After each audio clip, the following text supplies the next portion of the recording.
Hello guys, আজকে একটু দুঃখের সাথে আপনাদের সামনে উপস্থিত হলাম। সেটা হচ্ছে মনে করেন যে মোটর সাইকেল যে একটা বিষয় আছে, আপনারা যারা আসলে বাইক চালান আপনাদের উদ্দেশ্যে কিছু কথা বলতে চাই। কারণ মনে করেন যে আমিও মনে করেন যে বাইক চালাই, ঠিক আছে, কিন্তু মনে করেন যে মানে সরকারি যে একটা নিয়ম কানুন আছে, একটা শৃঙ্খলা আছে, সেই অনুযায়ী যদি আপনি গাড়িটা চালান তাহলে কিন্তু দুর্ঘটনা হবে না।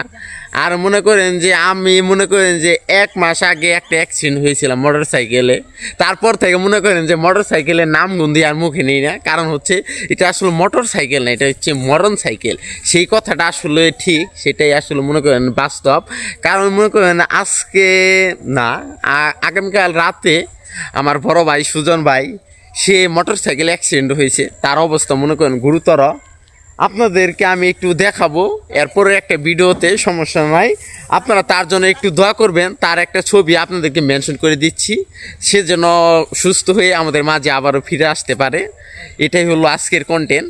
আর পাশাপাশি তার জন্য একটু দোয়া করবেন, সে যেন অতি দ্রুত তাড়াতাড়ি সুস্থ হয়ে ওঠে।